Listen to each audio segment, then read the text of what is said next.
So the coach, when I say hated this gimmick, when I say gave me the ultimate crap for 6 months almost, and I wore it every day to training. I mean, I don't know if he actually saw my face many times during the 6 months we were in school because I wore it every day. But it got to a point to where I had to kind of spoon feed it into the company to be like, look, just because you don't like it doesn't mean that other people won't. You know, what you like, they may not, and what they like, you may not, and vice versa with me and everything else. It doesn't make us all wrong.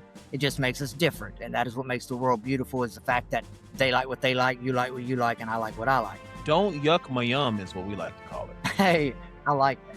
I like that. When it comes to the first presentation from start to finish, what to you is the most important piece in between the promo, the entrance, and match? What is the most important one in your eyes? Listening, but that's not the times anymore. You know, that the things change, people evolve, the times evolve, wrestling evolves. You just got to kind of manipulate the culture and the whole vibe of wrestling to fit your persona and whatever you're trying to portray to the audience.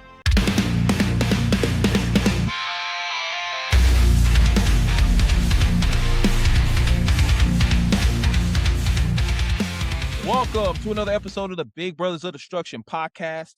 Sugoi is the master. And it's your boy, Swag Switch, in the building. And today we have another guest with us to be able to share their story. And I'm going to allow you the opportunity to introduce yourself to the audience. I am the barker of the bazaar, Rico Wildly. And I appreciate you having me on your podcast today. I've been looking forward to it.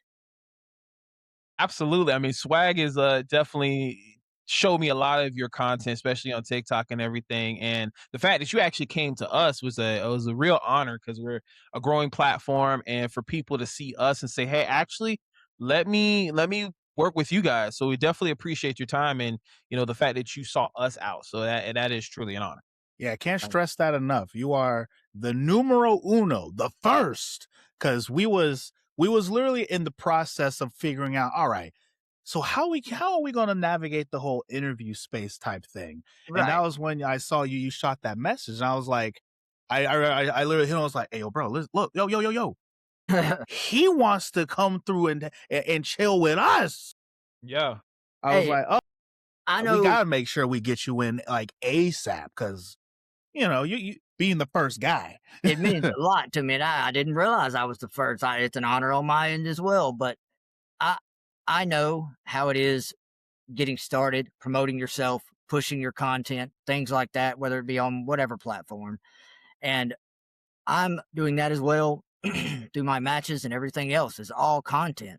It all helps each other grow. So y'all are helping me through getting in front of your audience just as much as I'm helping y'all break into, you know, interviews. I appreciate it.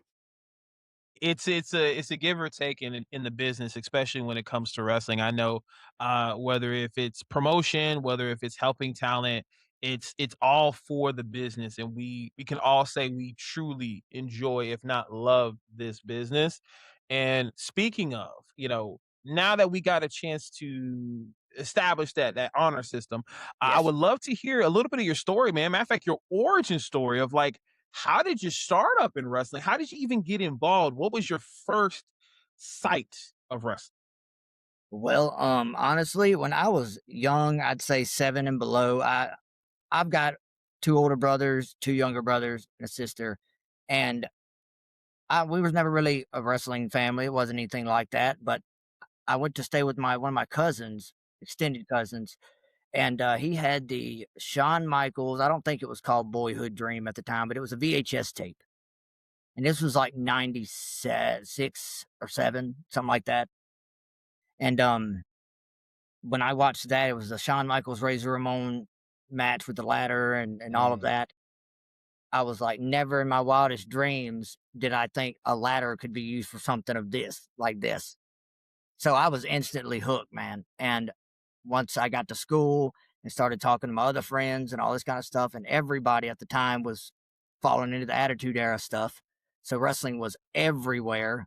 And I just became engulfed in loving everything about wrestling and trying to discover everything about wrestling. WCW, the whole cruiserweight division. You know, I'm not a huge guy. So seeing guys like that do what they were doing, I was like, oh, this is totally a thing that I could do maybe in the future, because you ain't got to be Superman and, 350 pounds and all this kind of stuff. You can be a smaller dude and make it happen. So it only pushed me further into trying.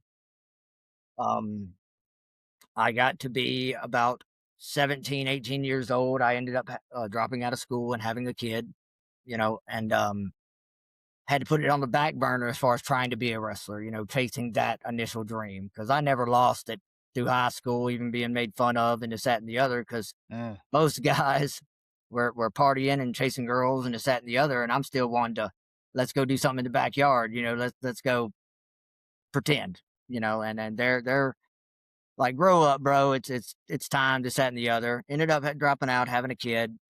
And as he grew up, I went to work, done the whole daddy thing.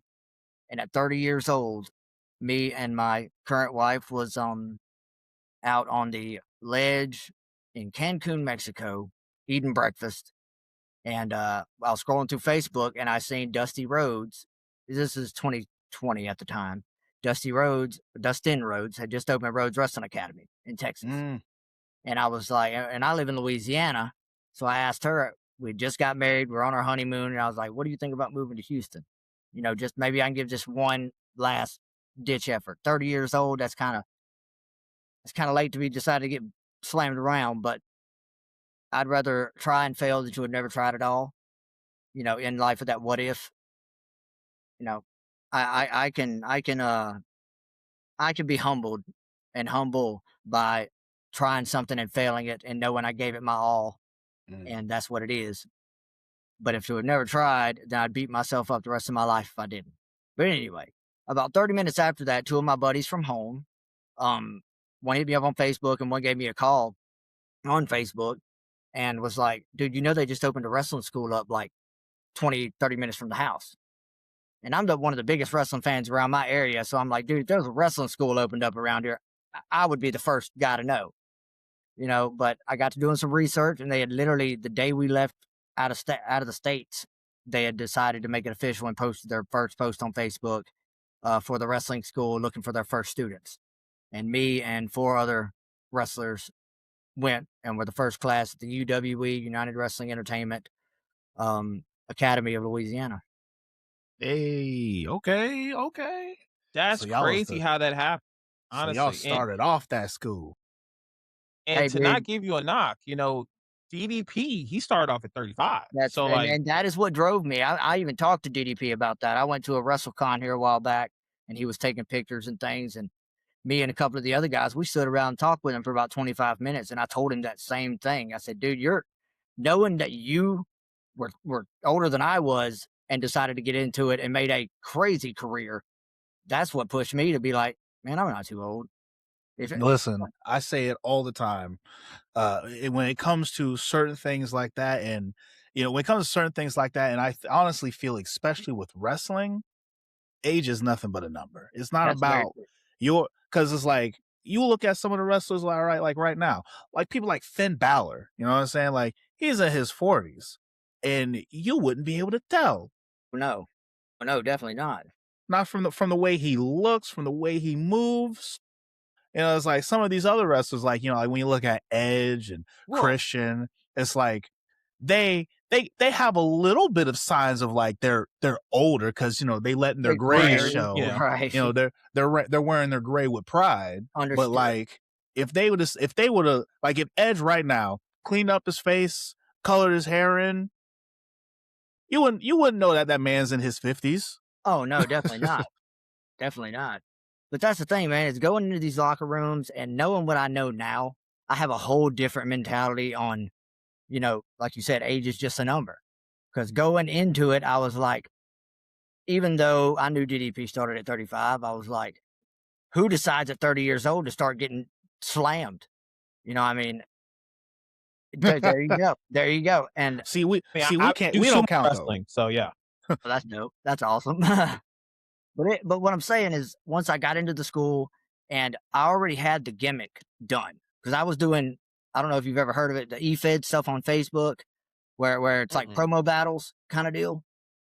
So funny enough, I did do something like that a while back, but I was playing fighting games. So I would promo battle with somebody else, and we were hyping up of a first to 10 between us. So Yes. I kind of got my promo game from that. I still got clips of that to this day. Well, and that's the thing, man. It's all there's a bunch of e-feds on Facebook, and basically you'll have a gimmick, I'll have a gimmick. You'll cut a promo on me, I'll do one on you, and they have judges that judge these matches, and they have actual titles they mail around to each other to represent whatever they're going for.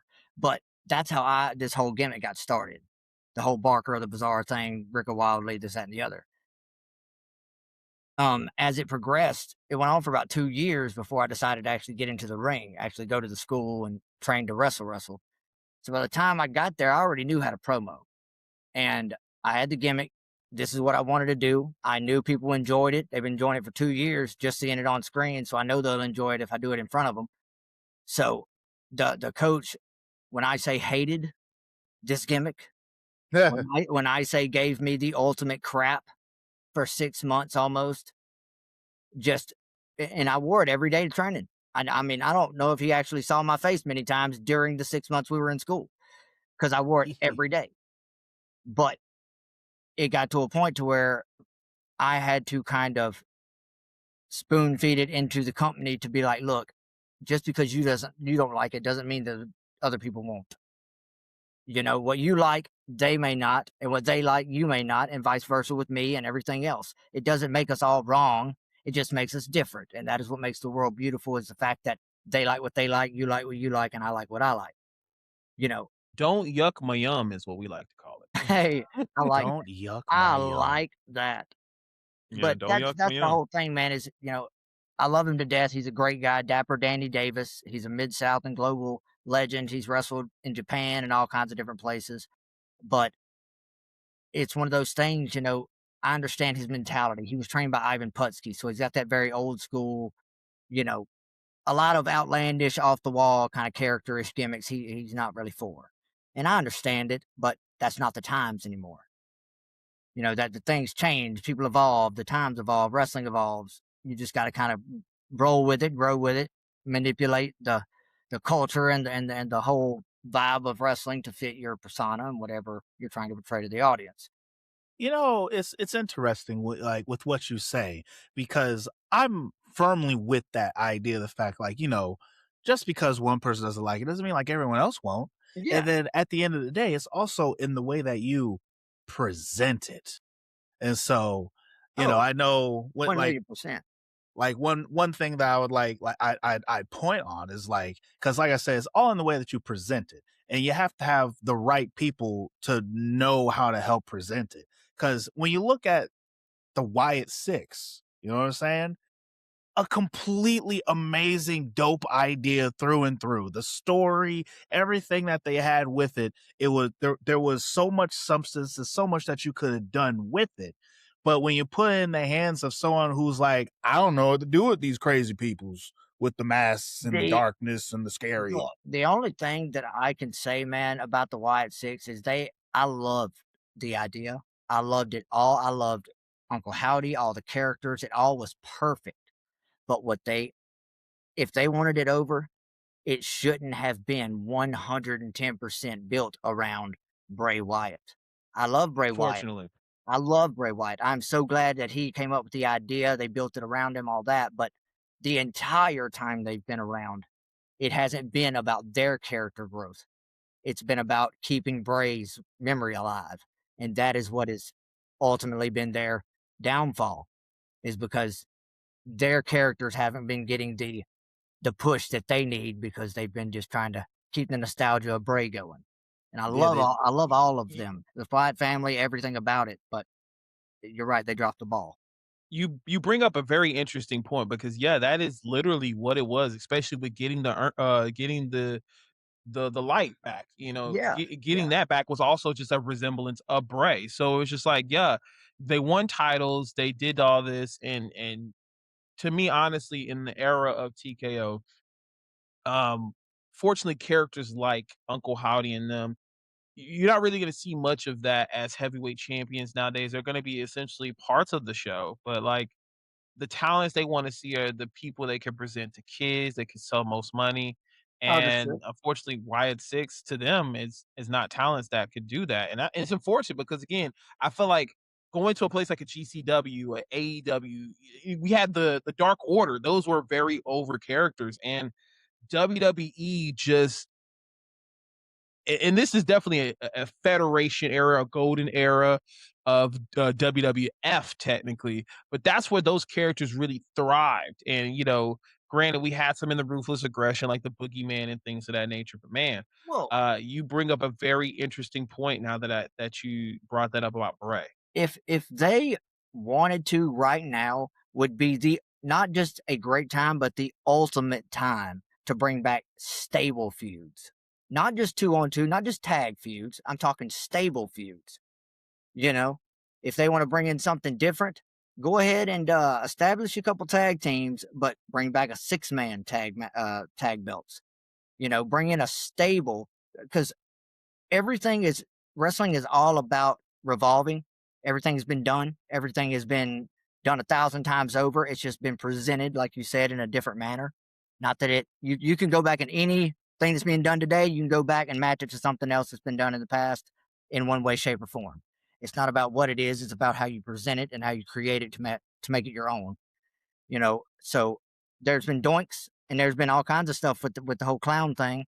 But the whole point is I don't go and do the clowny stuff. I don't go out there and pull out the gimmicks and all the craziness and all that. I don't.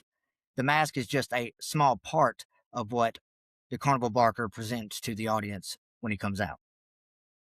When you say that, the Carnival Barker, you yourself as a character, I'm definitely curious of like where did it come from, and could you give our audience more of a breakdown of who this character is? Yes, yes. Okay, so as we all love wrestling, and I'm a huge, huge history buff, I always have been, and didn't really understand why I love what I love when I fell in love with wrestling at 8 years old.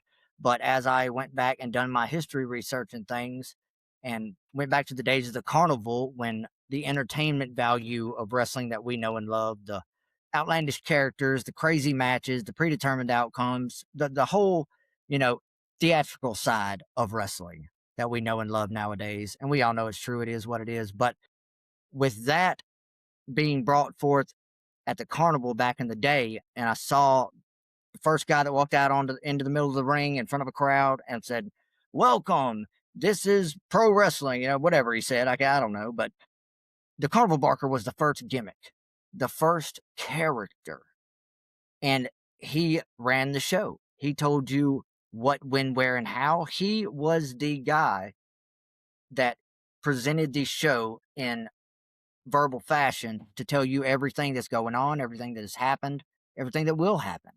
And I said, well, why don't I present that to a generation of wrestling fan of nowadays that don't know why they love what they love?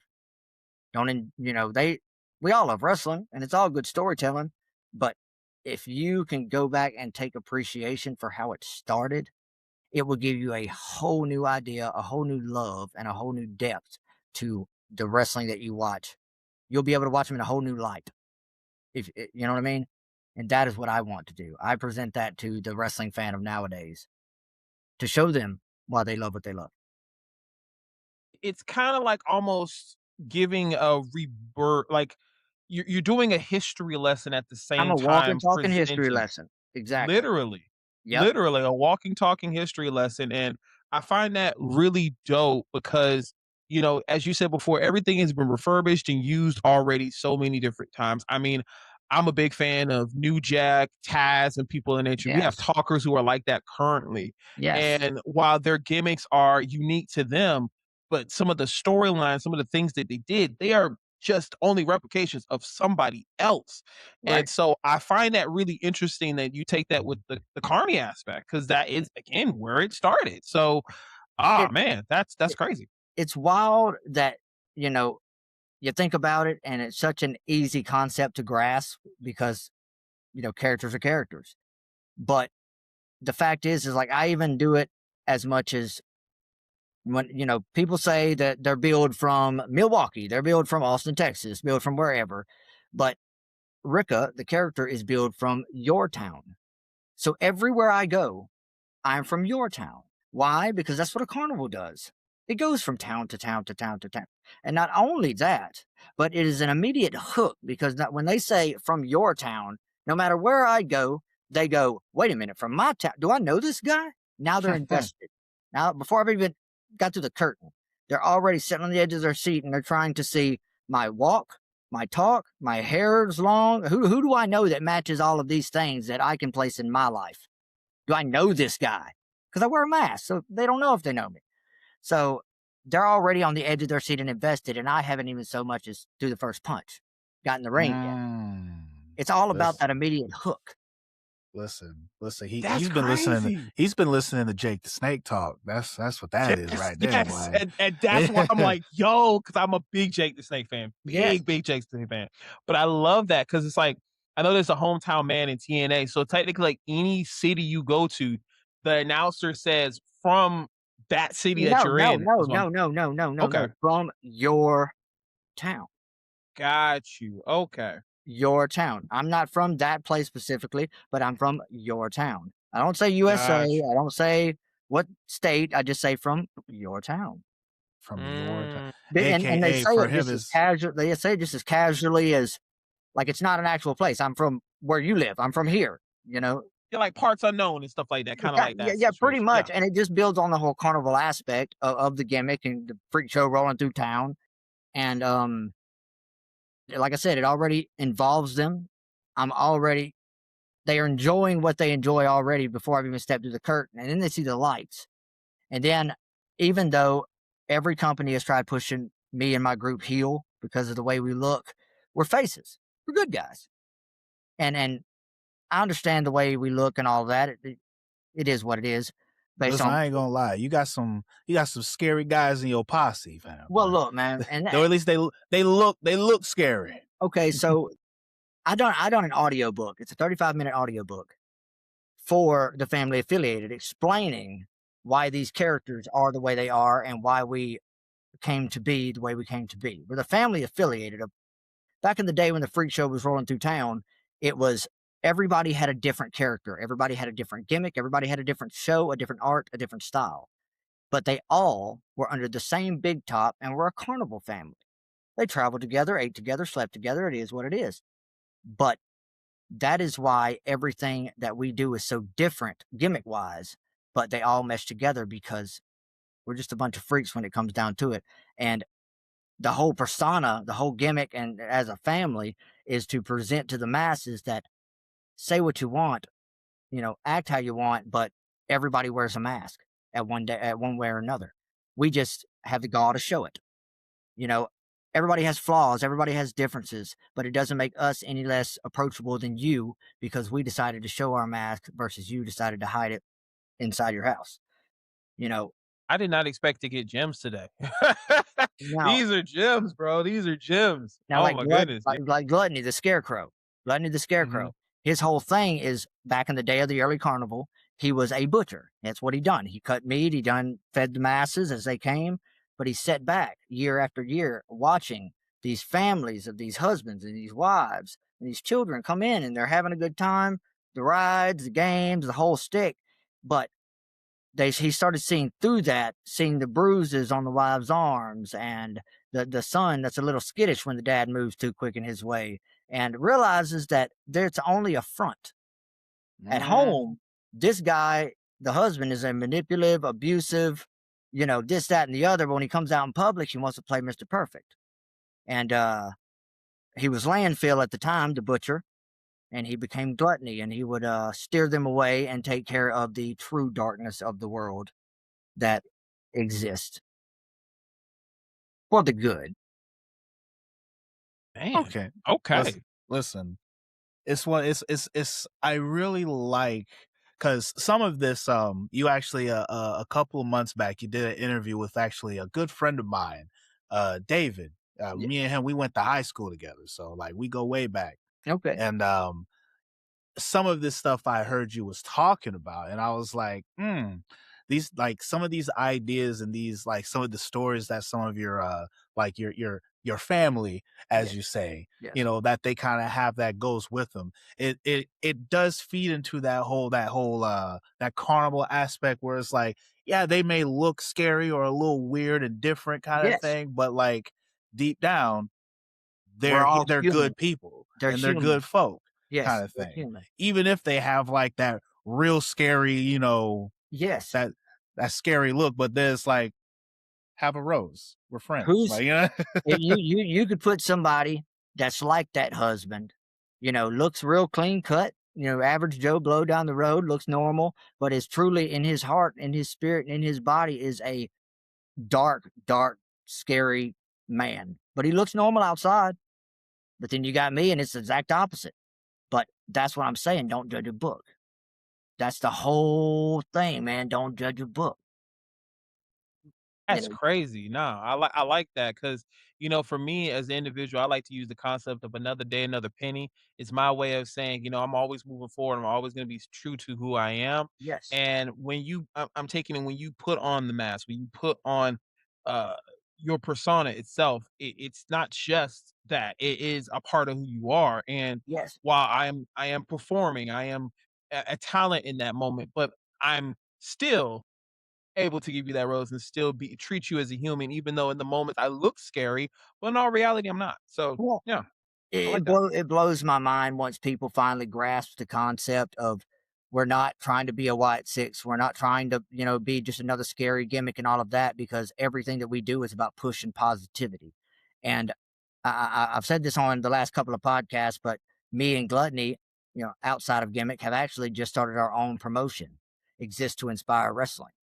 You know, um, but we're doing that just like we're doing this gimmick. It's all about pushing for a more positive outlook on yourself because in all honesty, if you're good with you, if you're okay with the man looking back in the mirror or whoever looking back in the mirror, then the rest of the world will adjust if you're okay with you.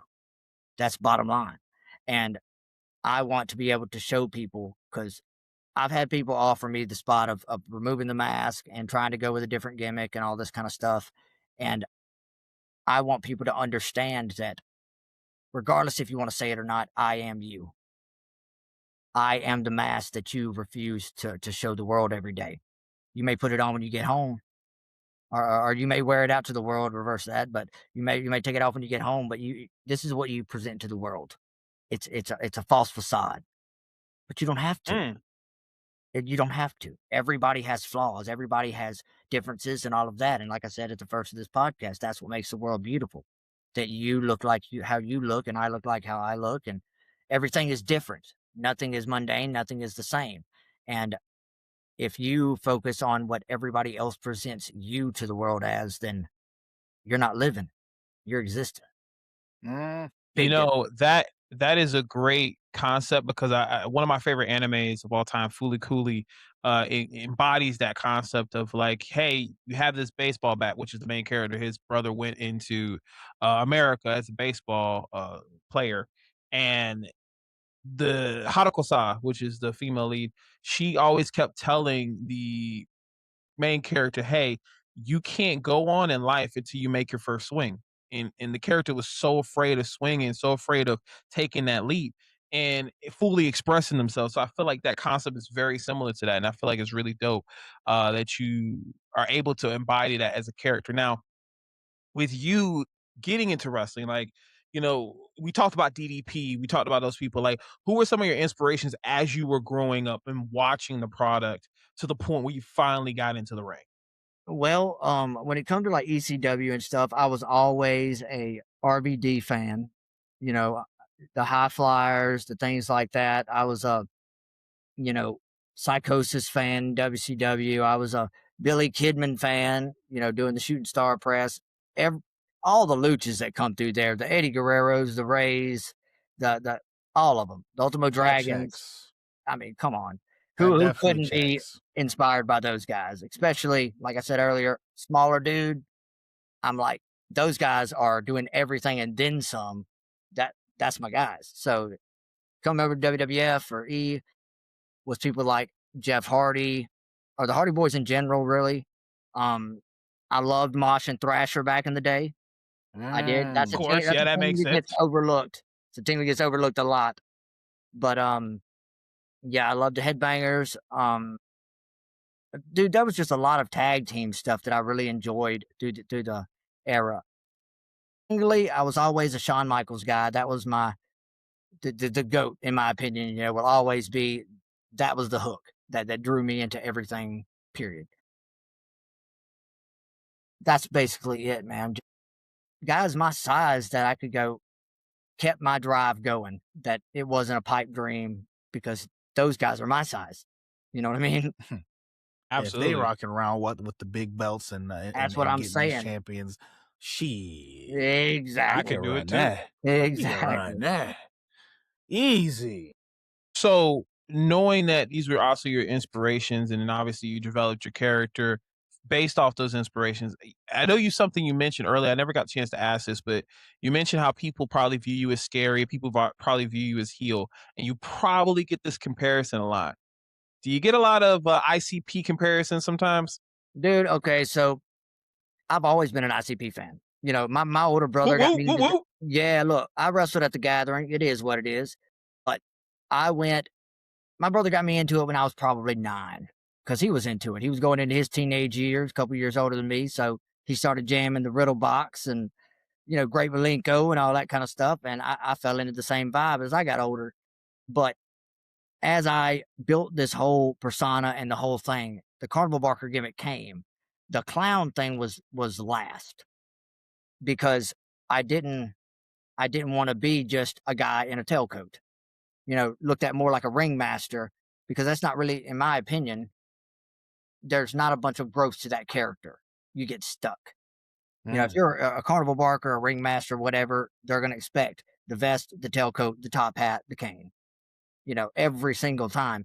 But doing something that's a little left to center, like building it as a freak show more than just this guy runs the vocals of it, I guess. There was a lot of avenues I could take as far as growth.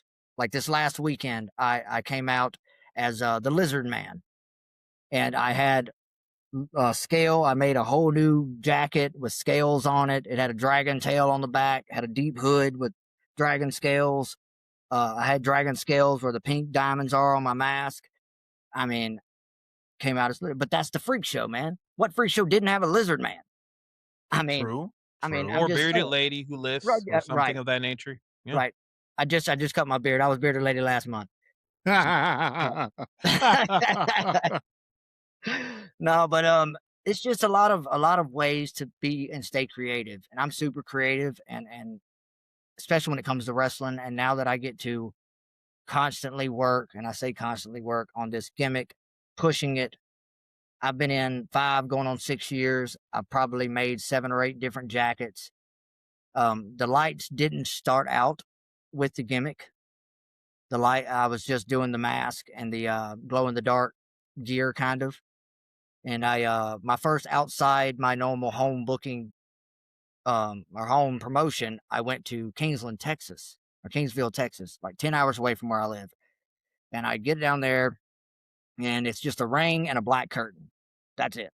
Ring and a black curtain. No lights, no flashy, nothing, just a ring and a black curtain.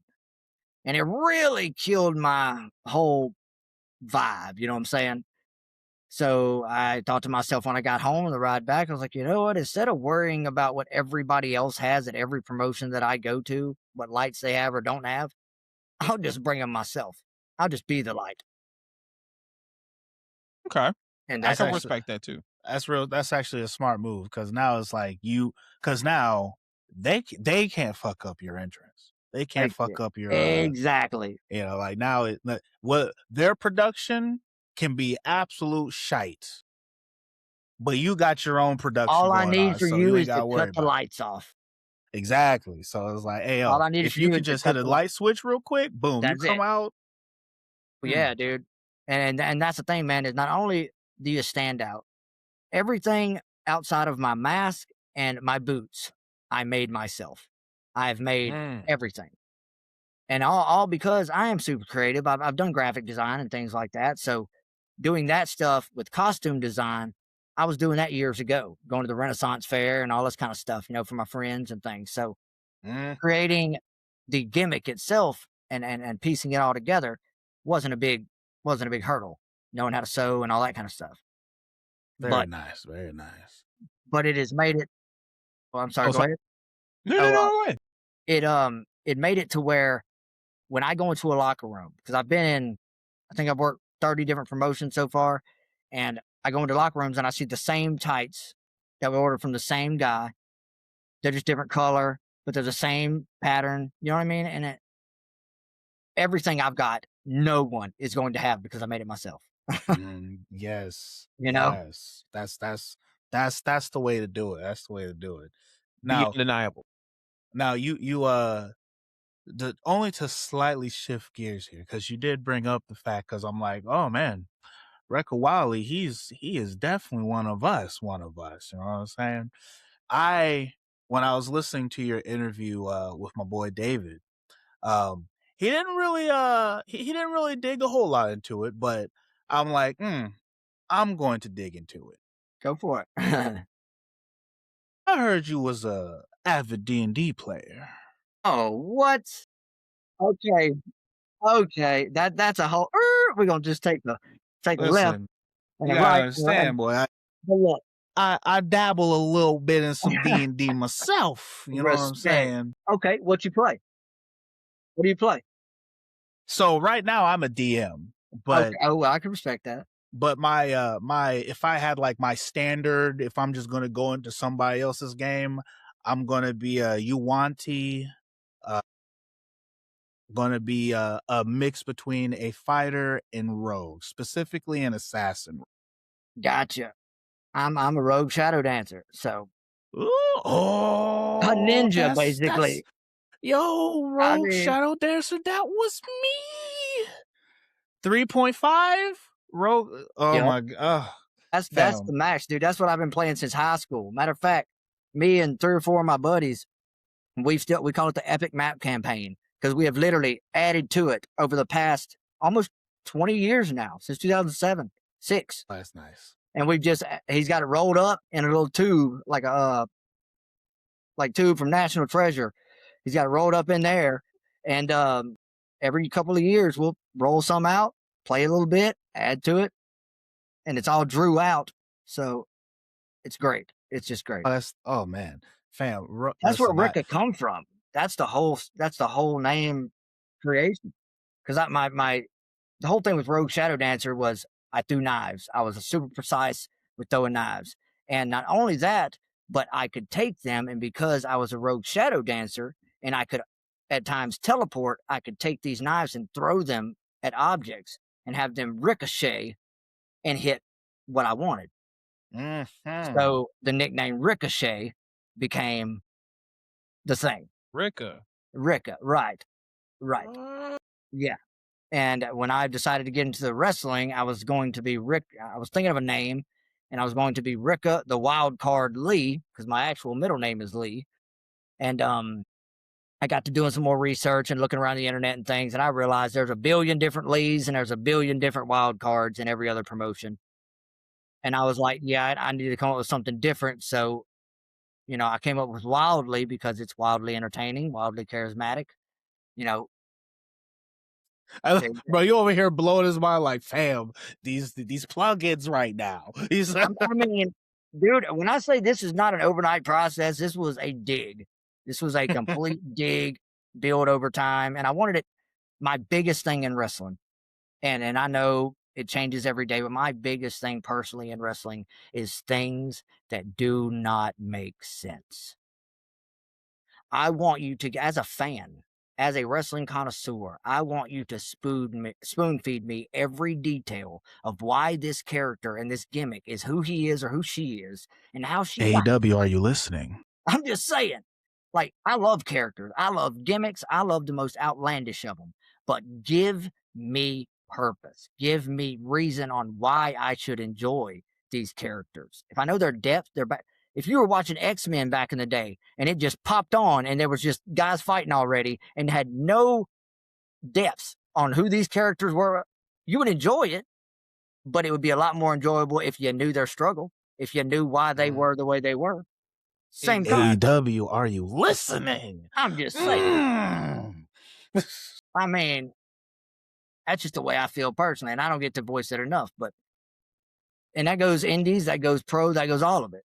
You know, characters, I love them. They're great. They get money. They draw a crowd. People enjoy it, love it, being entertained. But if you're planning on that character lasting, and they didn't give the backstory like WWE did for Kane, and Kane popped up out of the blue, you wouldn't have enjoyed it as much. You know what I'm saying? Nope. I mean, it has to be Sunday because Rekka out here is preaching right now. Preaching. I mean, it is. That's it is definitely preacher like. And I know I got two more questions before we kind of go into Swag's big question. He likes to cap everything all together. I'm curious because every wrestler has a finish. So can you describe what is your finish and what is the name of it? Okay, I've got, an A finisher and a B finisher. I'm not, like I said, I'm not a big guy. So my main finisher that I use is called the big top. And it's literally, I kick them in the stomach, they bend over, I run to the rope beside them, I come back and I do a front flip neck, big, huge front flip neck breaker. They spin over, land on their back, boom. And I do that, and I've had that since the training days because I can do it on any size person. You know, it doesn't have to be, I'm not boxed in that way. And I don't have to take these crazy flip bumps, even though I know I could do some flippy stuff, but I don't want to do that every single match, man. Exactly. Like, come on. Yeah, pull it out when I need a good pop or something like that, but I don't want to do it every single. I want to have it expected. Yeah.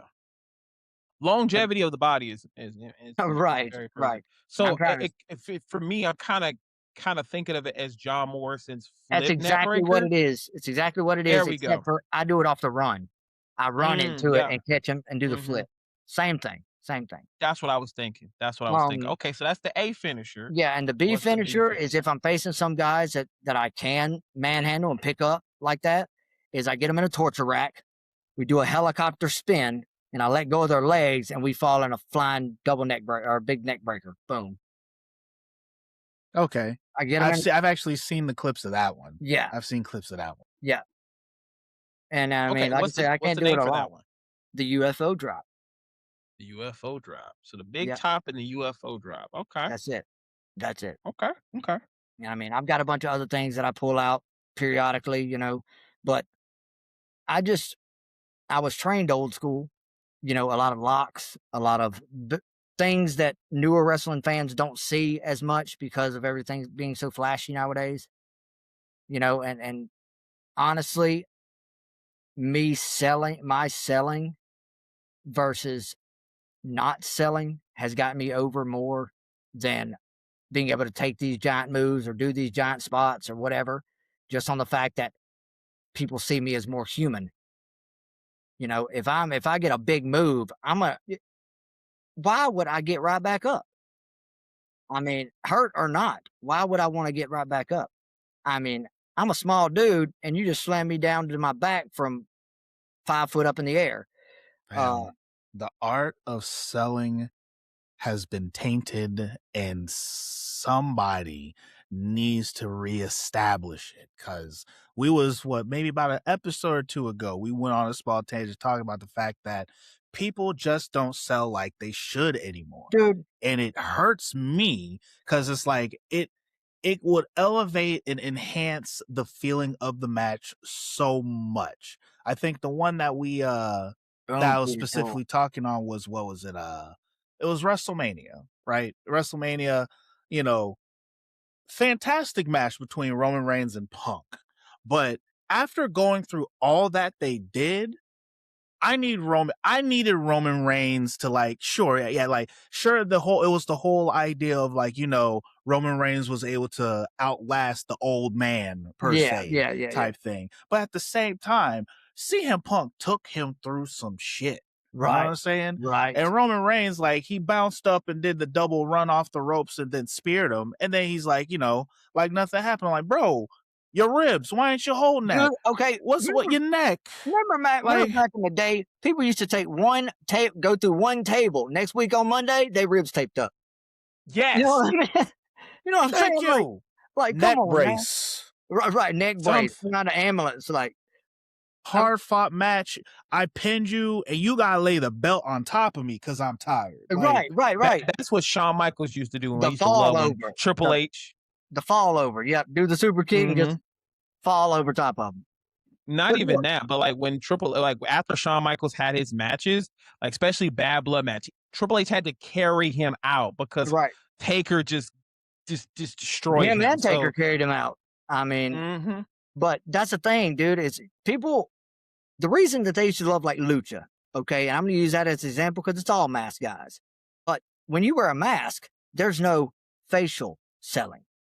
Okay. Everything is done through verbal and body language. So if you take a huge move and pop right back up, not only did you just bury whatever that guy does remotely like that or as big as that move was or anything for the rest of the match, none of it should hurt. But if you don't understand the fact that people that do wear a mask have to oversell through the yelling, the moaning, the groaning, the holding their back or arm or whatever is supposed to be hurting at the time, pointing it out to the audience and spoon feeding it to them so they know that no matter what happens to your back or arm or whatever for the rest of this match, the reason it hurts the way it hurts is because it hurt at the first of the match when it got hurt. Listen. So Record stay preaching on them. Keep I'm preaching that good word. It's dude. I'm nowhere near legendary status. I'm not even trying to say I'm ever going to get to that point, but I have watched enough wrestling and have been obsessed, and I say obsessed, since I was 8 years old with this product. It's the only thing in my life that has ever 110% around the table been constant. It has never took anything from me. It has never hurt me. It is only given. And I can do nothing but give back as much as I can now that I'm in a position to. There are fans out there. There are people out there looking to get into this business and everywhere in between, and it is my job to stick my foot in the doorway to have it cracked open for them to be able to take that next step. That is the position of paying it forward that wrestling was built on, and that is what my career is going to be built on. Point blank. Okay. I again, more gems. I can't even express enough. Like for anybody to watch this and not be inspired to create or develop a character or just get into wrestling in some way, shape, or form of the business, y'all missing out if y'all ain't watching this one. Listen, But Record Wiley, you guys had on right, fam. You guys had on right. yes. So last question for me before we kind of go into the big one is we talked everything about wrestling, where we watched, where we origin, everything, but we are wrestling game fanatics. So what were the games you were playing when you grew up? WCW versus NWO Revenge. Oh, Ooh, cut right off. the interview. He said cut the interview. Cut the interview right now. This man said WCW versus NWO. Bro, Look, okay, so when I first started out playing wrestling games, one of my older cousins who originally got me into wrestling, are the first wrestling figures I ever seen. Didn't really know who they were.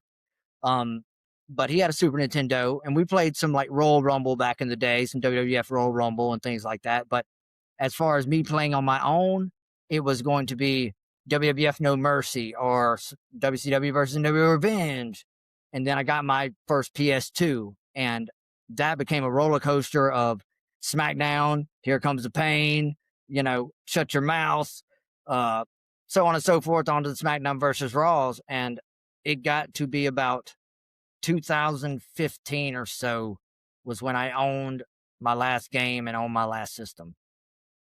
And it's been, I have ADHD really bad, and sitting down and playing for a long period of time is a problem. I feel that now because there's certain games that I have currently that I'm like, man, I used to be a big fan of the Yakuza games, and I tried playing them recently, and I'm like, man, I can't do this anymore. This is crazy, and it's sad for me. So I get it. So it's great to hear that you have a similar upbringing of gaming. We've had people where we've started off on Warzone. That is I love Warzone too, man. That's enough. That was there too. I love Warzone, bro. Yeah. Attitude, the WWE, the Attitude was a great one too as well. Backstage Assault, WCW Backstage Assault. What? Oh, You enjoyed that? oh. Look, that was one of the games, bro, and it really got me because of the one thing it could do where you could take a computer and bust it on somebody's head and they like electrocuted, and I was like, I love this. This He's is my on to game. something. You know, I it's mean, funny when I think back because, like, I played that game, but like growing up, I was a WWE fullest, so it was either them or bust. So I remember playing Backstage Assault, loving the game, having no idea who these people were. I think the people who I know I play with the most. I know I play with Macho Man because I recognized him from the Slim Jim commercials. I'm right, like, oh, that's who that guy is. Because I was a little too young to really remember him when he was actually like actively in WWE. right. But then, and then there was Sting, who was like, huh, he kind of Iconic. reminds me of The Undertaker. And so that's like the most I would get. But yes, hitting him with the TV. Oh man, I was a huge like watching it. My family was overall once I got into it and we got to where we were watching every Monday. I was a WWF guy, but my cousins that I would go hang out with on the weekends were WCW. So when we got to hang out, they had all the WCW games and the figures and all that kind of stuff, and I had all the WWF games and figures and things. So when we messed up on the weekends, I got cultured on all WCW, and that's when I learned about Lucha and Rey Mysterio and Nice. Dean Malenko and all these cats that I didn't know nothing about. But that was my weekend schooling of another side of wrestling till I became a switcher, back and forth during the What once wars. you figured out, once you got that good TV, that was like, what was the last Yeah, channel? yep. And the wars happened. I was back and forth. Never really did that. I did that maybe one time or so. That's only because Goldberg, that was it, but never really super did it like that. But Swag, I know, like I said before, Swag has one particular question he likes to ask every wrestler we have here, or every talent that we have here. And Yes. then All I is. have my game that I like to work with. So Swag, go ahead and hit it. And I know for you, especially now that we've gotten to talk to you and we've chilled out for this time, it's like to ask this question is going to be a very interesting one.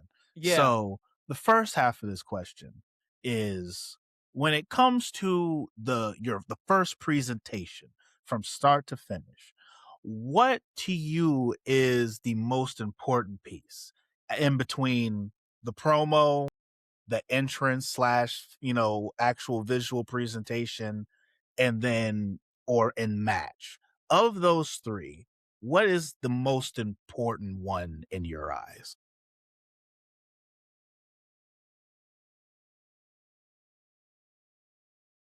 Listening to answer all of Listening. those. To answer all of those. What's the first question you asked? Which one? The most important one? Yeah. Yeah. And you say listening. Listening. Mouth closed, ears open.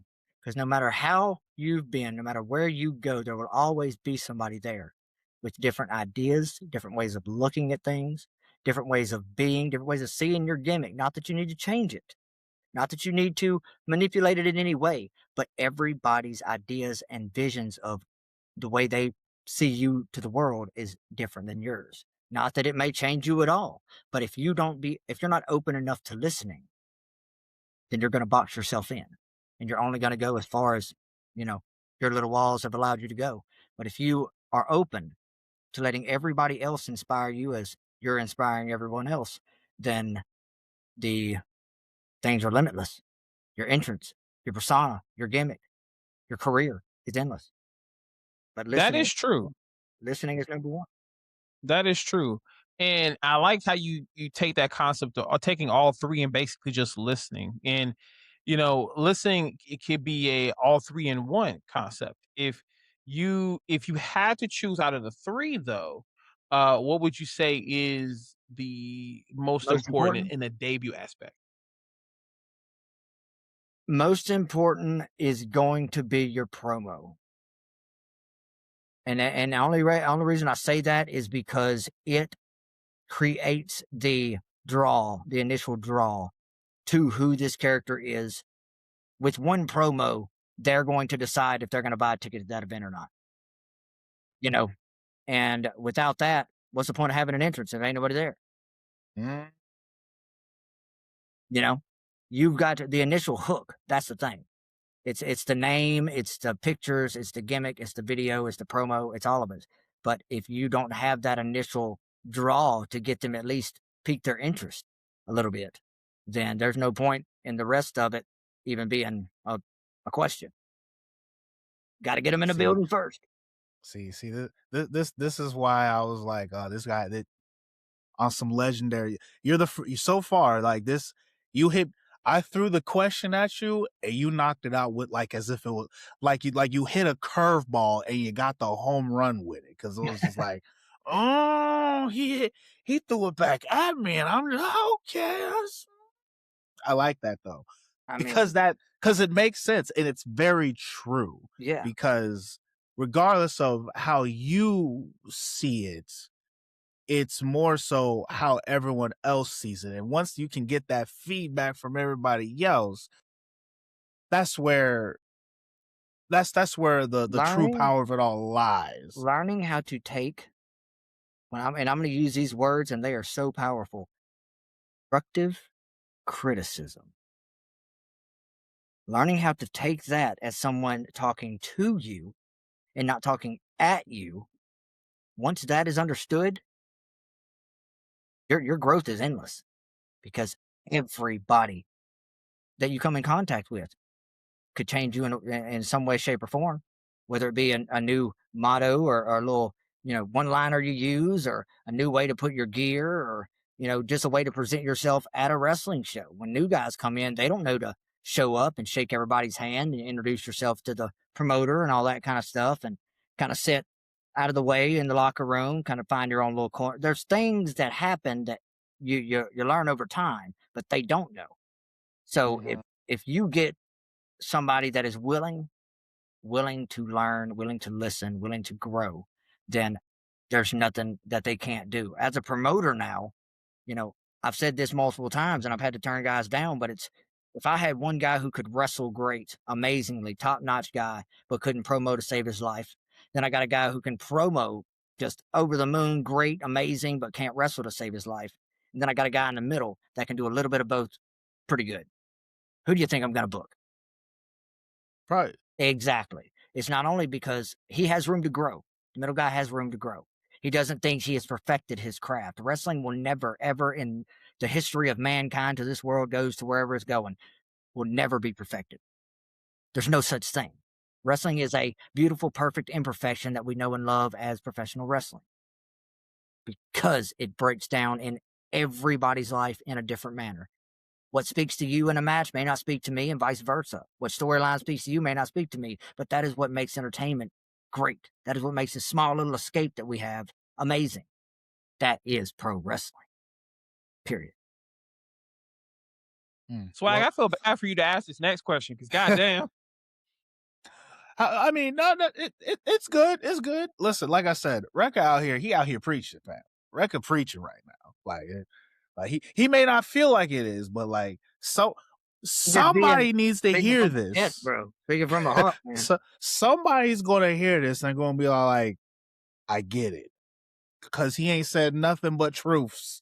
There's no lies in his game. So the second piece to this, right?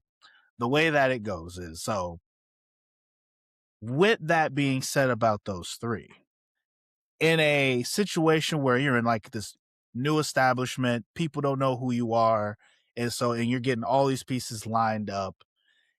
If one of them had to go bad, if one of them had to be botched, and like just so happenly it happens, which one would you rather botch, but you nail every other aspect of it? Out of the promo, the presentation, the entrance, and the actual in-ring wrestling. If one of them had to get the entrance all day, the entrance. I'll have Quick more. with it I'll have too. more interest. I botched one last weekend. I mean, look, I'll be straight up because I've refused to post it, but I've showed a bunch of my friends. I'll probably post it later. But so I had the new gear, and I've got something called orthostatic hypertension, and a lot of people don't know what that is. But if you've been down for too long, you stand up too quick, your blood pressure doesn't level out, you get dizzy. Okay, Oh yeah. yeah, then you know it happens. But I didn't even think about it because I walked out of my entrance. I've got my top hat in my hand. I'm staring down into the lights. I got my hood down, and I'm bent down, kind of like in a baseball position, catcher position. And I stand up real fast. I throw my hood off. I put my top hat on, and I start walking. As I'm walking, about 3-4 feet in, everything goes black. Oh Like no. I'm getting crazy dizzy, like to the point I thought I was going down, and I just told myself, I said, keep walking straight, just keep walking straight. And I literally walked face first into the ring post. Bloop.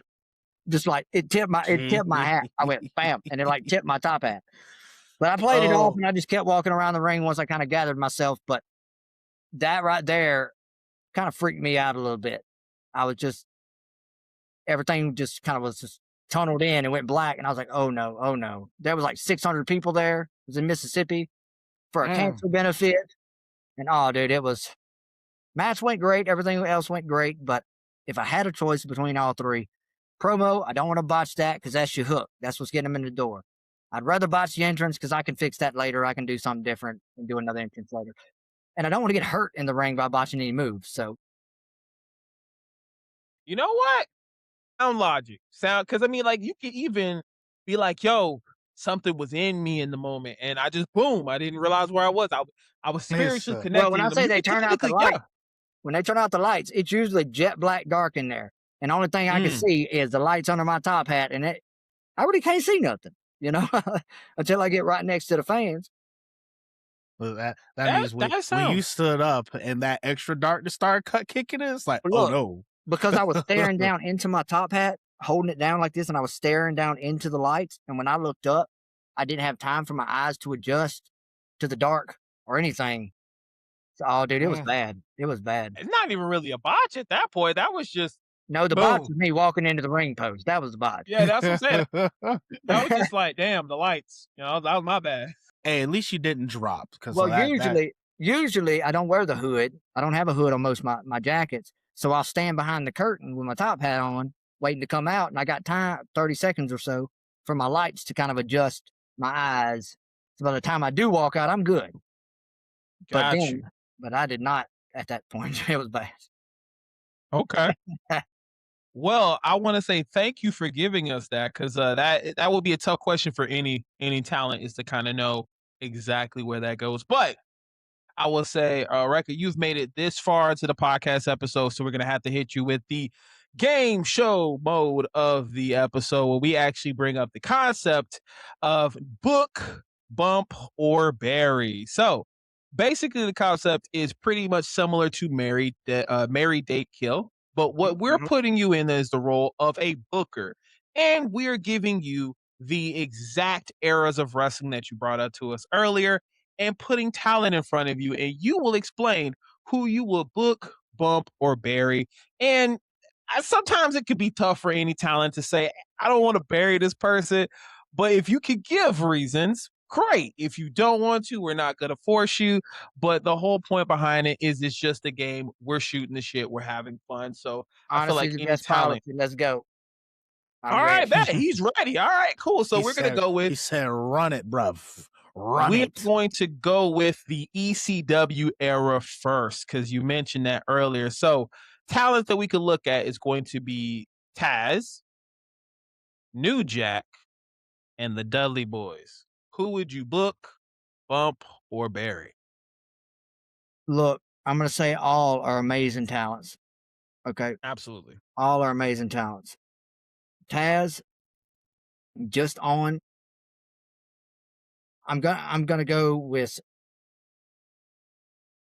bump him, book the Dudleys, bury New Jack. Not because I don't like New Jack. Not because I don't like New Jack, but there was a lot of negative when you're trying to build as a promoter, when you're trying to build a brand, the last thing you need is negative publicity. And there wasn't much, and There wasn't much New Jack done that wasn't negative. I mean, I love love him to death, but there was a lot of bad that went along with the few little goods. So as a promoter, that's what's happening. I can respect that. I can respect that. And I'm a big New Jack fan. I'm a big New Jack fan, but Yeah, I can understand that at the same time. He I got a love little. I He mean, got a as a little. wrestler, I love New Jack.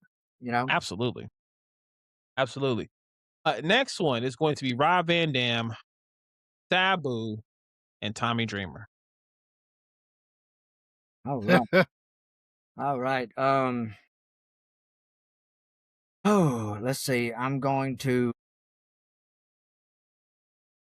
bury Dreamer. I'm gonna book Sabu, and I'm gonna bump Rob. It's the right choice. Yeah, it's the right choice. Yeah. We hear about Dreamer. Why Dreamer? Why Dreamer? Because if I'm drawing a house, Dreamer's still doing what he's doing because he didn't do a lot back then. He had some great matches, but he wasn't taking the bumps like everybody else. If I'm drawing a house, Sabu's gonna do that. Okay. You know what I'm saying? I can respect that. I mean, he was doing it until he died. A week before he died. Yeah, literally, he had a match, and then I think it was 2-3 literally days like later. like a few days later. So it was like, thinking of it as a promoter, as a financial standpoint, that's the best route to take. Not that all three aren't great in their own way. All three could draw a house. I've seen it.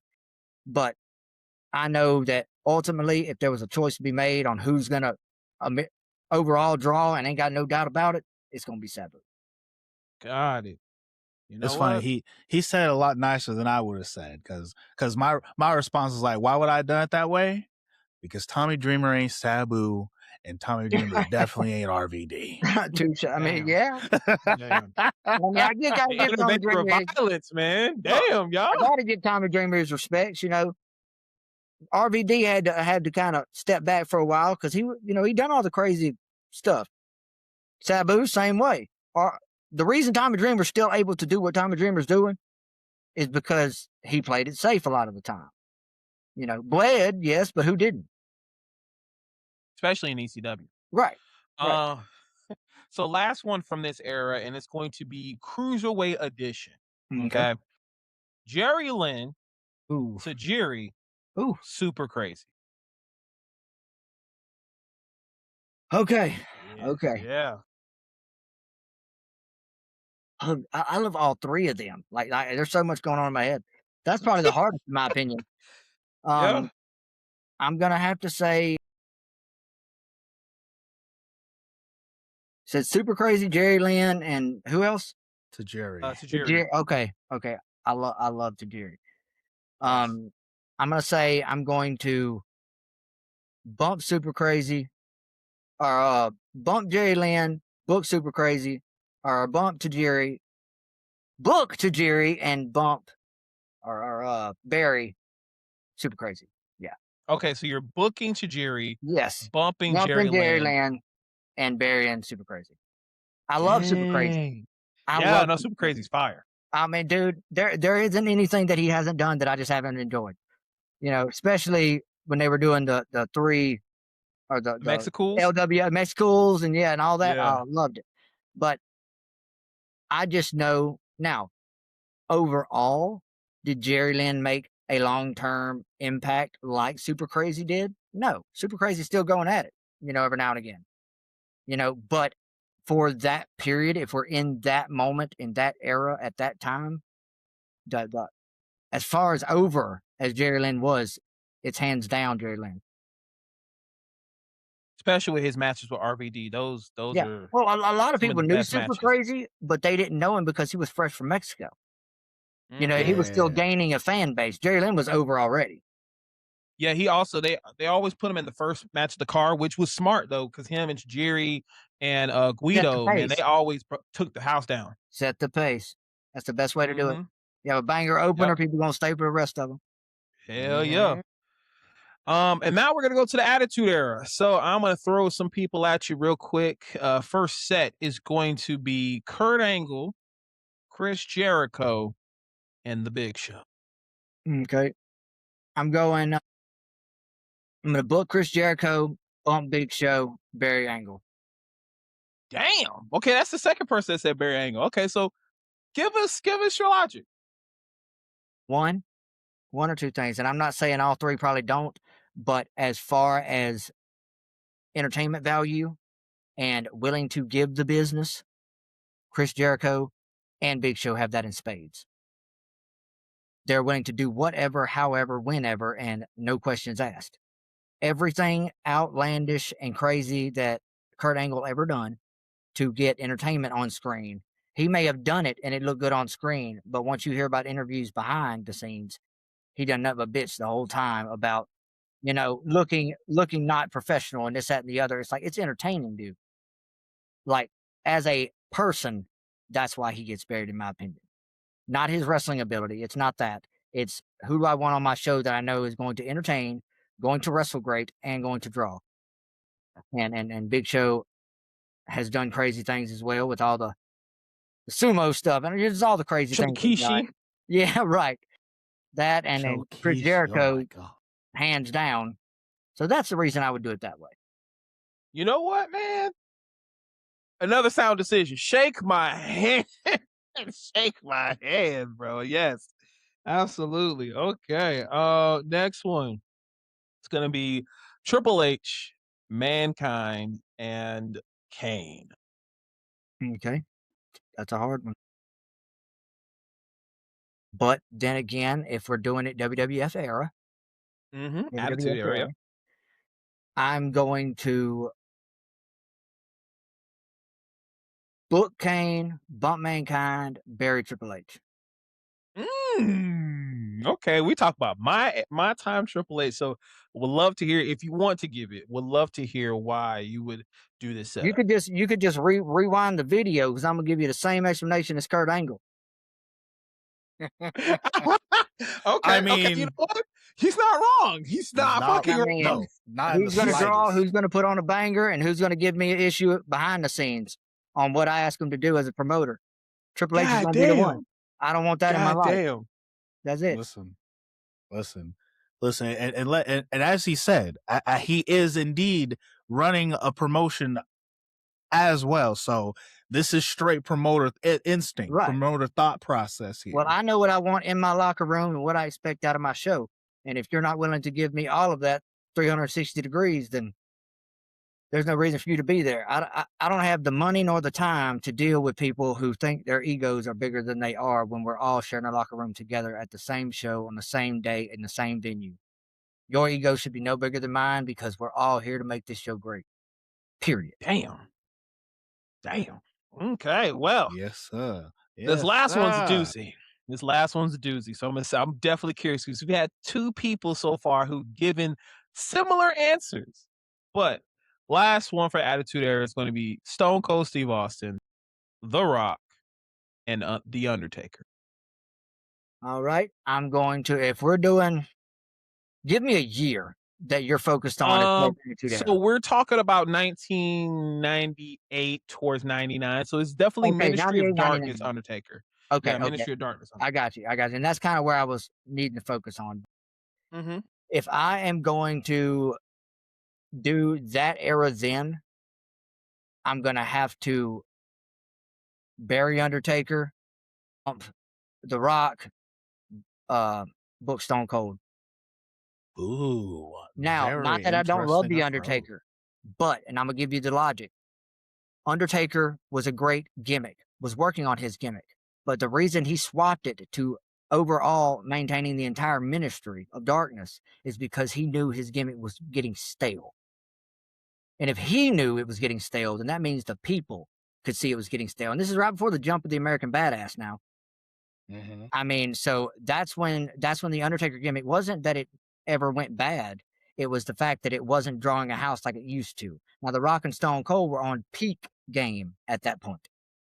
Stone Cold was on his, thing, and The Rock was on the up and coming with all of that. And plus, there was a massive storyline there that was between The Rock and Stone Cold that was drawing a house, regardless of what town they were in, regardless of how much hype was put behind it. Their names on the marquee drew a house, period. Undertaker was kind of stuck because of his involvement with the Ministry. If it didn't involve the Ministry as a whole, there wasn't a lot of focus on Taker himself. You know what I'm saying? So if I had to do it at that current moment, it would be bury Undertaker, bump The Rock, and book Stone Cold. The Rock was about to get Man, his bump into stardom anyway. that's sound, actually. Really, really sound information there. Honestly, good one. I will have to give you that one for the Attitude Era. That definitely makes sense because there were moments where it was getting stale. So I loved it. Don't yeah, get me wrong. All of it was entertaining, but mhm, as a promoter, that's the game. So yeah, that's the logic. okay. So now we're going into the ruthless aggression era. So, in this era, All right. so we're gonna go into the first set, which is going to be Jeff Hardy, Booker T, and Eddie Guerrero. I'm going to have to say book Eddie, bump Jeff, bury Booker. And it's not because Booker is an amazing talent. It's only because he was still getting his WWE footing, around that time from the jump from WCW. He's a main carder in WCW, a champion, everything else. But when he come to WWF, he kind of had to take that back burner role for a small bit until he, kind of got with the boys in the back and became one of them. You know what I'm saying? So as a promoter, when Ruthless Aggression took off, that's the way I would have had to do it. Sound, honestly, another sound one. Yes. Before you All keep right. going, Mhm. only because because I was thinking about with Jeff Hardy. Now, granted, it also I think also what made me think about it is because your current colors that you kind of got going on are like some of my favorite colors that Jeff Hardy would wear. But You said it. I'm a see, huge I'm I'm a right. huge black light guy. I always have been, like the neon lights, the glitchy lights, all that kind of stuff. So when he started doing that as an entrance when I was younger, I was like, and then he started the whole paint, thing with the face Mhm. and the arm and all that stuff before the tattoos. I was like, dude, that's sick. So over time, the neon glow colors, because this mask is neon, everything else, I've always became just invested in that. So because I've got the lights now, it just made sense to have the glow in the dark mask and all of that. Another reason just to stand left to center. But it was Mm. inspired by Jeff. You knocked the nail on the head. Hey, see, I'm on it. I'm on it. There you go. And what made me want to ask was if you were to put together and you had to single yourself out for a four people, that Mount Rushmore kind of thing, who would you have put on that mountain? What does your mountain look like? And you can consider a tag team if one is on there. They can be one person. Okay. Well, first things first, I'm going to put Dusty Rhodes on there. Solid. Just not only hands down, in my opinion, one of the best entertainers that have ever done it ever. I'm not saying wrestler, I'm saying entertainer. There is no crowd that he could not get behind him, point blank, period. He was the man in front of every fan, period. So that's gotta be number one. Number two, and a lot of people look over him and it's a shame, and that's Sir Steven Regal. Give it to him. Yeah. Give it to him. There isn't any aspect of wrestling that he hasn't mastered. And I'm not saying high fly wrestling. I'm talking like wrestling. You know what I'm saying? The locks, the holds, the art, the artistry of And what wrestling honestly, is. and not just that, in ring and outside the ring. Right. That's what I'm saying. Because Like the whole thing. he does the backstage stuff perfectly. He was the best person for NXT as far as coaching goes. Then you got him a fantastic comedic wrestler. Right. That's what I'm saying. There's And not an aspect that he couldn't pick up and make his own and make great. I mean, whether it's helping the younger talent or pushing his story, whatever. People like that when I tell my talent, go study, that's what I'm talking about. Mm. That's what I'm talking about. Okay. Now, next, it's probably going to be, I'm going to have to say, I want to say Eddie Guerrero or Rey Mysterio. Both are on that same kind of level to me because they broke the mold in what lucha could be in the States. in my opinion. You know, and I can't. They were a tag team at one time, yeah. Yeah. Yeah. Okay, so Yeah, we're for a gonna put little them bit. both on there as a tag team. But Okay. yeah. So I like how you did that. He It's almost he cheating, sneaked it in. but He we'll sneaked, allow yeah, it. he I mean, sneaked it hey, in. they team one time, and yeah, Wait. I don't think, was it WWE or was it in WCW? Because I'm trying to think back. Because I remember Ray was teaming with Batista, and Eddie was always with Chavo. So I don't know if there was actually a WWE time when they were tagging. I know was he they've part of tagged together. he wasn't part of the Filthy Animals. No. So he was part of the LWO whenever he started that. Yeah. So that's why I'm wondering if we talk about that version, because in WWE I don't think they technically ever tagged. I know they feud, but I don't know if they No, they've tagged. They've been on a team with each other before. But I That's don't think all that they've matters. never like won titles or anything. Yeah, okay. Yeah, it was a one-off, but I'm using it as a loophole. He's like, I'm putting it in. We'll allow it. So Okay. actually, it was a brief tag team early 2005. Yeah, okay. 2005, they did do that's it. where And you they get tagged. a good image of Rey Mysterio in his Yeah, doing in the car. Both of them in the car. No, I take it back. They actually won the tag team titles No Way Out 2005. So Shit, well, look let at me that. shut the fuck up. Well, look at that. All right. Well, okay. okay. Facts So have So been the checked. last but not, or the last one on the Mount Rushmore is probably going to have to be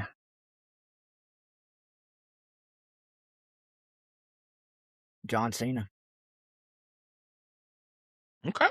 I've just got to, and it's not because of his amazing wrestling ability. It's not because of him as a person. It's because he has perfected the art of making a career and make a entertaining career and a meaningful career over doing the simplest, easiest, childlike wrestling matches that you could ever see. Same 5 moves for the past 20 years. I mean, I love John Cena, and he has perfected money over madness in wrestling. He gets paid the same amount as a guy going out there and having a 30-minute banger with blood and everything else, and goes out there, hits 5 moves, shakes a couple kids' hands, high fives a couple, and hits the door. Like You that is know, you're the first person that could say that, because everybody else, especially we have one person on here who was just like, man, Cena's 5 moves of doom is trash or whatever. Oh, But no, I'm not saying they're not. I'm not saying they're not over and ridiculous, because a yeah, lot of them that you have somebody the match before do like a super power bomb off the top rope and, all this and dies almost. Then John Cena hits them with a 5-knuckle shuffle and they're dead. I mean, the moves are ridiculous, but I'm saying as an entertainer, as a person who could put asses in seats and build a crowd and do all that and almost do no work and do that. He has perfected the art of less is more and drawing a crowd, and they know what you're going to do. They know what they expect. I'm just saying, it's beautiful, and you got to put him on there strictly because there's nothing that he has done that you can't learn from. Period. I appreciate you giving me that, and I feel bad because he's going to be a part of this, by the way. So, going back into the list, we have Edge, Rey Mysterio, and Brock. Brock's out, bumping Ray, booking Edge. Easy. Damn, Easy. bro. Yeah. Quick with it. Brock ain't never done it for me. Even with Paul Heyman, he ain't never done it for me. You realize how many big, strong, He-Man, gorilla, big, strong, crazy dudes there are out there? Every company has one. Every company has one. They all have a Brock Lesnar. Everyone does. And in the fact that he didn't start actually cutting promos until his second run, because his first set of promos were just not that great. And it took him a long time, which is every wrestler. It takes time. But you are right. There's everybody a has it takes time, but over time, it takes effort. It takes passion. It takes pride to cut a promo in gimmick, in character, and get it over to a fan. Now, Brock Lesnar was doing it because that's what the paycheck said do, not because he loved wrestling, not because he was a wrestler. If he was a wrestler and loved what he was doing, then there would be no reason he couldn't cut a killer promo, regardless of how new he was. Yeah, it may not sound great. He may need to fix it a little bit, but the fact is, it would still sound full of passion, and that is what would draw a fan more than anything. Well, now this last one, I think would be able to capsate everything we've talked about, which I feel bad for one of them because they're also a big man, but Batista, Randy Orton, and John Cena.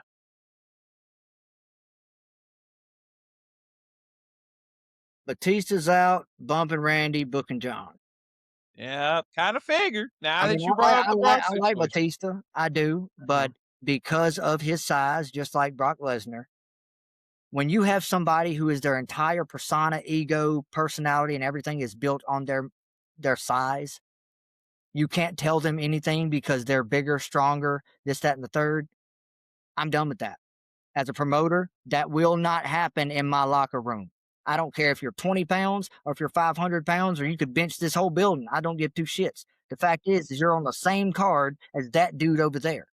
I won't have attitude or negativity or trauma in my locker room. Period. Respect. Creating a positive workspace is what it sounds like you're all about. Absolutely. Okay. I don't deal with it in my regular life. I don't deal with it in my regular life, let alone in something that I've invested money into. Especially that. My family and my money are the two things you don't mess with, period. Cheat, as anybody in wrestling can agree with that. Fuck yes. So now I want to say thank you so much for answering my questions for that, but we are now in a special round where we're actually going to throw you a new special stipulation. This man hit the sound effects. Okay. We're going to hit you with the new stipulation where before it was book, bump, or bury, but now we're adding cut, where you gave me, or you gave us, your Mount Rushmore earlier. And now with that Mount Rushmore, I need you to be able to book, bump, bury, and cut the following four: Dusty Rhodes, Sir Steven Regal, Eddie and Ray, and John Cena. Who are you book, bump, burying, and cutting from the roster? BBBC. Let's see. Okay, here we go. This is what's going to happen. Okay, so you got Dusty. I am booking. I'm booking Dusty, bumping Sir Regal, burying Eddie and Ray, and cutting John Cena. And the only reason I say that, and then let me go ahead and explain. The first two can give me everything that I need to put on a killer show. Period. That's it. You got the wrestling ability and everything that it entails from Sir William Regal, and you got the entertainment side of things and everything that it entails from Dusty Rhodes. What else do I need to put on a killer show and make some money? Back and forth between a Dusty Rhodes and a John Cena promo. Oh, well, yeah. Man, now that'd be crazy. Now, all of them have their own great things about them and could do anything they really wanted to. But the fact is if I just had to, and based on what they could bring to the table to make the show great, make the money great, inspire and teach the younger talent in the back that don't have those kind of mentors, Dusty and William Regal, just being under their umbrella, their learning tree, is a price that you can't put a number on. You know what I'm saying? So I love the other three, Ray, Eddie, and John Cena, but personally, if I wanted my talent to get better and to make the show better overall, the ones I want them around is Dusty and William Regal. Sound. I appreciate you so much for giving me all those tough answers. Because for any talent, when you're put in a position where you have to bury someone, it's tough because all these are your favorites. These are people you looked up to. These are people at one point you probably idolized and maybe even had your own personal dream matches with. So definitely want to say appreciate you for also being here. And we want to give a moment where you can plug in yourself and give the audience how can they follow you? How can they find you? And just kind of giving your final thoughts or final words you can give to the audience. Right. I'm going to go ahead and plug my social medias. It's Rico Wildly or Rico Wildly Official on Facebook, Instagram, YouTube, Snapchat, Twitter, TikTok, you name it. I pretty much got it. And you can find all of my matches on YouTube. I try to keep them as up to date as possible. I do update my resume and my Facebook regularly, almost every day, along with TikTok.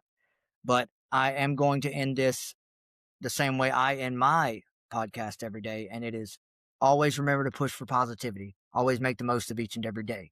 If you get a chance to make change, make that change, because there's so many people out there that will never get the chance to make the changes you get to make today. If you see somebody going through some troubles, be that shoulder to lean on, be that ear to listen. You do not have to fix their problems. Just let them know that you're there for them if they need you. And one day, when you're going through your own troubling times, as we all do because we're human and that's life, somebody will be there to be that shoulder and that ear for you to help you through what you got going on. So pay that positivity forward. Fam, Damn. it's been fantastic to have you here. And I have to say, and this is for anybody that comes through the podcast, once you've been a guest on the BBOD podcast, moving forward, you family. You know where the fridge is. I Come through, appreciate it. kick really it, do. hang out. Just don't touch my banana pudding. That's all I'm asking. You know what I'm saying? Or his liquor. Or my liquor. I mean, I'll share the liquor with you, but you gotta let me know Yeah, first. but don't mess with the pudding. But Yeah, don't mess with the pudding. I appreciate y'all, man, having me on for real though. Absolutely. Appreciate you having you here. And honestly, for our audience, guys, if you enjoyed the interview, please comment below some of your highlights, some of the moments that you truly enjoyed. And if you haven't yet, please be sure to choke slam the like button, tombstone subscribe button, because we're here every week with new content and new interviews, particularly with local, if not global talent like Rika here. And from the Big Brothers of Destruction podcast, remember, as always, the ring is sacred. The questions are real and the destruction is guaranteed. And this is coming from Sugoi, the monster. And your boy, Swag Switch in the building. And the barker of the bazaar, Rico Wildly. And until next time, guys, have a good one.